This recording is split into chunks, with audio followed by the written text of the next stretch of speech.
Continuamos en Realidad Sanitaria, hoy nuestro programa número 62, qué programón que tenemos, conversamos temprano con Mariana Iglesias, especialista en género, periodista del diario Clarín, y recién cortamos con la doctora Mabel Bianco de la Fundación FAME para el estudio y la investigación de la mujer. Y continuando un poco el tema núcleo de hoy, la salud sexual, el tema de la educación sexual integral, esta ley que ya tiene casi 12 años, el cruce de la despenalización del aborto versus la clandestinidad. Estamos en comunicación con la profesora en Historia, ya amiga del programa, ha participado con nosotros, Carolina Corfield. ¿Me escuchás, Carolina? Hola, sí, buenas noches. ¿Cómo estás? Bueno, me interesaba que podamos hacer un poco de historia, que podamos remontarnos a otras experiencias, a otras reivindicaciones del siglo pasado que ha habido, bueno, en nuestro país, y vos has investigado un poco al respecto. ¿Qué nos puedes decir? Bueno, primero repito los saludos, buenas noches. Bueno, sí, un poquito, nada más. La cuestión de la necesidad de una educación sexual se plantea tempranamente en el siglo XX. En otros programas vos hablaste sobre el higienismo y la influencia que había tenido en Argentina y en el Río de la Plata. Uh-huh. Y esta influencia se va a extender hasta la primera mitad del siglo XX bastante avanzado, sobre todo a partir de la década del 30, cuando se hace más fuerte la intrusión del discurso médico en los temas referidos a la sexualidad. Eso se puede evidenciar, entre otras cosas, en el crecimiento de la cantidad de publicaciones relacionadas al tema. Claro.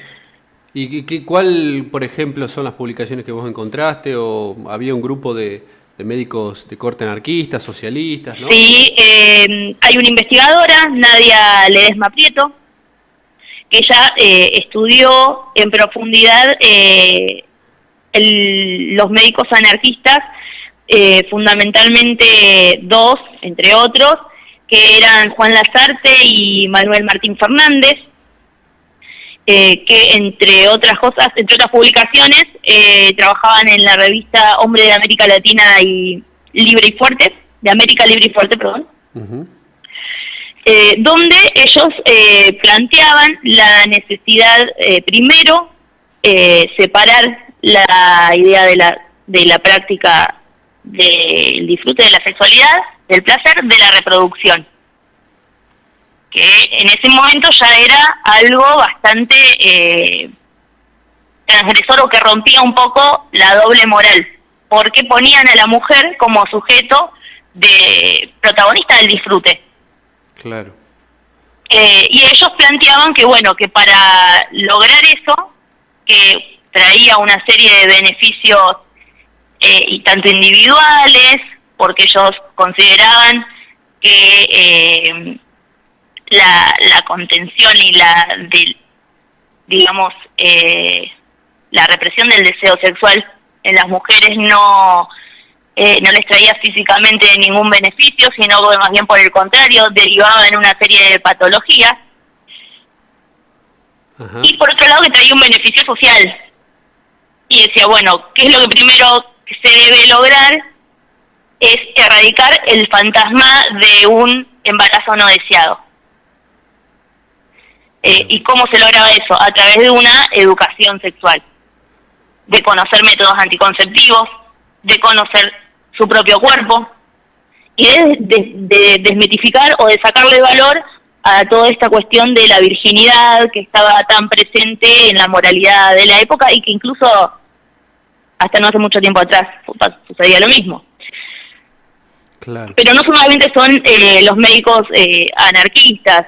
Sí, que antes perdóname que te interrumpo, antes sí, que cambies de grupo, Juan Lasarte creo que tiene un instituto en Rosario que va en relación al estudio de la salud pública, ¿no? Ha sido un estudioso también de la salud pública. Sí, ambos eran representantes del interior, podríamos decir, porque Juan Lasarte santafesino y Manuel Martín Fernández Jujeño. Uh-huh. Sí, en el caso de Juan Lasarte es una persona que tiene un instituto dedicado al estudio de la salud pública.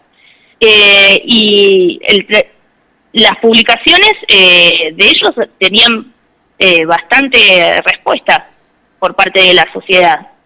Se manejaban como una especie de consultorio en estas publicaciones donde la gente enviaba cartas, ellos respondían en formas de columnas.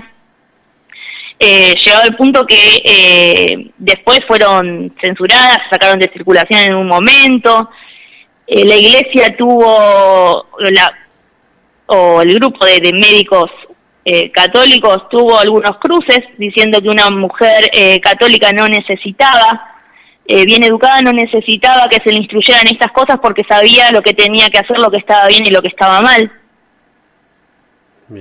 Fueron bastante polémicos, precisamente por darle el lugar a la mujer como protagonista del disfrute sexual, por escindir la práctica de la sexualidad, de la reproducción, por hablar del tema de conocimiento de métodos anticonceptivos, de erradicar este miedo, este fantasma, que es un embarazo no deseado, que es un poco lo que Dora Barrancos estuvo hablando últimamente, que es un fantasma que todavía pesa en muchas mujeres, sino en todas, que es una experiencia compartida por casi todas. Claro, Dora Barrancos, perdóname que te interrumpo, historiadora. Sí, historiadora, destacada, socióloga, especialista en género, ¿no? Ha escrito exactamente. Muchísimo. Y entonces estas preocupaciones, esto que está hoy, gracias a Dios, que se habla tanto de la cuestión de la despenalización del aborto, en verdad reaviva un poco algunos temas que son bastante antiguos en la historia argentina. Ya estaban presentes de manera fuerte en la década del 30. Claro. Por lo menos era una preocupación. Sí, y vos hablabas del lugar de la mujer, de los derechos sexuales de la mujer. Recordemos que en la década del 30 la mujer ni siquiera votaba, ¿no? Había, digamos, como muchas líneas dentro de un feminismo incipiente, digamos, en pos de los derechos en general, ¿no? Sexuales, pero también el derecho al acceso a la universidad, el tema laboral, ¿no? Sí, y acá, bueno, pero teníamos toda esta cuestión de la moralidad, que por ahí era un tema un poco tabú. La mujer y el sexo, por lo general se asociaba a prácticas vinculadas a la prostitución, como que las mujeres que ejercían la prostitución eran las únicas que tenían una práctica sexual no asociada al hecho reproductivo. Claro, sí, entiendo. Y bueno, este tema de la educación sexual se planteaba por parte de los médicos, como de estos dos médicos que te nombré, pero también en otras publicaciones más vinculadas a la corriente del higienismo y a la idea de el mejoramiento de raza, ya se hablaba de que era necesario una educación, voy a usar las palabras textuales, educación biológica social, que recaía en ¿quiénes? En la escuela. Ajá. Ya lo estaban planteando también 1936, algunos artículos donde decía que la educación era absolutamente imprescindible para el fin último, que era el mejoramiento de la raza, y que en todo caso, si una familia no estaba capacitada para dar esa educación, era la escuela la que se tenía que encargar.